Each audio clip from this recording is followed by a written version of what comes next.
Assalamualaikum warahmatullahi wabarakatuh.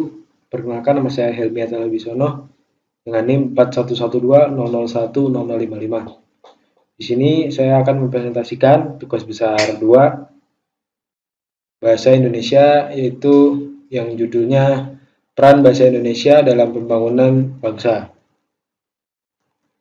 Untuk latar belakangnya, menurut Kamus Bahasa Indonesia, bahasa adalah suatu sistem lambang bunyi yang arbiter yang digunakan oleh anggota suatu masyarakat untuk bekerja sama, berinteraksi, dan mengidentifikasikan diri. Bahasa sebagai alat komunikasi yang digunakan oleh manusia dalam kehidupan sehari-hari. Bahasa Persatuan Bangsa Indonesia adalah bahasa Indonesia. Dalam Undang-Undang Dasar 1945 Pasal 36 dinyatakan bahwa bahasa negara adalah bahasa Indonesia, yang artinya bahasa Indonesia telah diakui keberadaannya sebagai bahasa negara yang telah dilindungi oleh aturan hukum. Bahasa memiliki peran penting dalam membentuk karakter manusia. Peran bahasa Indonesia adalah sebagai cerminan pembentuk karakter bangsa. Bahasa Indonesia harus digunakan sesuai konteks dan kedudukannya secara baik dan benar. Ketika manusia sudah bisa memilih mana karakter yang positif dan karakter yang negatif, diharapkan karakter tersebut dapat diintegrasikan dalam kehidupan sehari-hari. Selanjutnya, sejarah bahasa Indonesia menjadi tonggak pembangunan bangsa. Dalam sejarahnya, bahasa Indonesia mengalami perkembangan yang sangat menarik. Jadi sebelumnya itu bahasa Indonesia itu merupakan bahasa Melayu yang memiliki kesamaan rumpun dari negara Malaysia. Bahasa ini menjadi bahasa lebih dari 200 juta rakyat di Nusantara Indonesia. Sebagian besar diantaranya juga telah menjadi bahasa Indonesia sebagai bahasa lokal atau etnis kecil. Bahasa Indonesia yang semulanya berasal dari bahasa Melayu ini menggoyahkan bahasa etnis-etnis yang cukup besar di Indonesia, di Nusantara, seperti bahasa Jawa, bahasa Sunda, bahasa daerah lainnya. Bahasa Indonesia telah menjadi bahasa dari masyarakat baru yang bernama Masyarakat Indonesia, Bangsa Indonesia.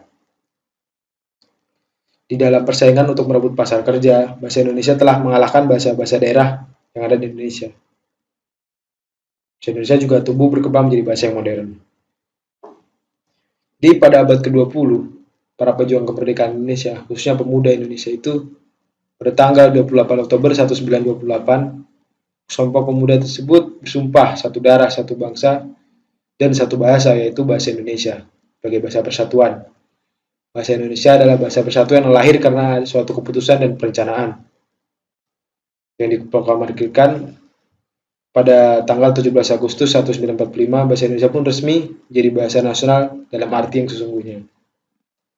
Kemudian bahasa Indonesia dalam pemerintahan dan administrasi digunakan sebagai situasi formal seperti pidato, penulisan, serta bahasa di media resmi, televisi, radio, koran, buku, dan lain-lain. Naskah proklamasi kemerdekaan adalah dokumen resmi pemerintah pertama yang ditulis dalam bahasa Indonesia. Proses ini dapat menyatukan dari beragam suku dan bangsa di Indonesia. Sebuah proses yang menakjubkan dan dikagumi oleh ahli bahasa di seluruh dunia.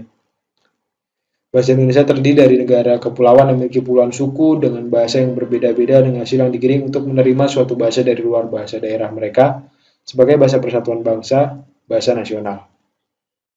Selanjutnya, ini peranan bahasa Indonesia di sektor ipteks. Jadi, upaya pengembangan konsep ipteks modern dalam bahasa Indonesia hanya mungkin dapat dilakukan dengan baik apabila istilah-istilah yang digunakan di bidang ipteks itu berada dalam bahasa Indonesia.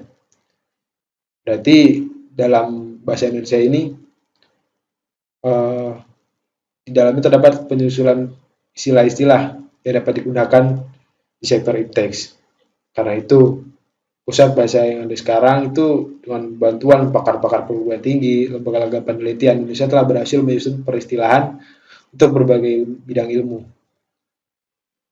menggunakan bahasa Indonesia.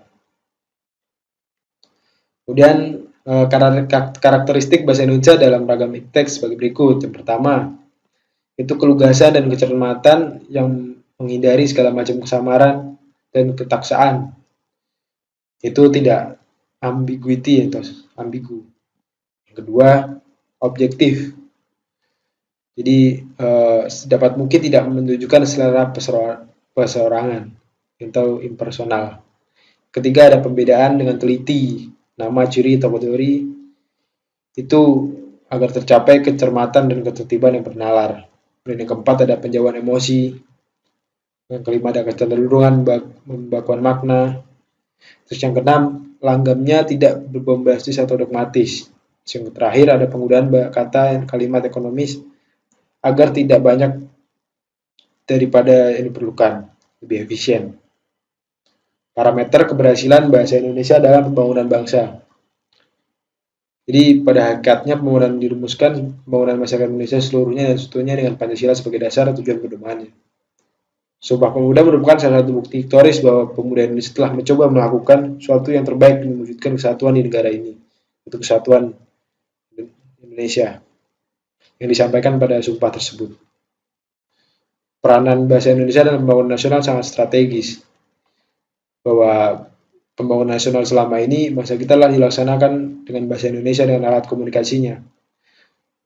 Singkatnya, di dunia pendidikan dengan bahasa Indonesia, ilmu semua yang tersampaikan kepada seluruh rakyat Indonesia dengan maksud yang dapat dipahami oleh semuanya sehingga semua dapat mengembangkan ilmu mereka untuk pembangunan nasional.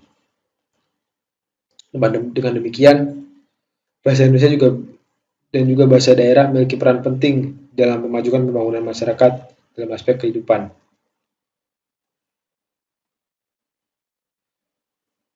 Dalam ragam bahasa tulis yang digarap lebih dahulu adalah ejaan. Hal ini dengan diresmikannya penggunaan ejaan yang disempurnakan oleh Presiden Republik Indonesia tahun 1972. Kemudian istilah diresmikan oleh Menteri Pendidikan. Samping itu dilakukan pula pengolahan kembali Kamus Umum Bahasa Indonesia karangan BJS Puardarminta oleh Pusat Pembinaan dan Pengembangan Bahasa yang terbit mulai cetakan 5 tahun 1976.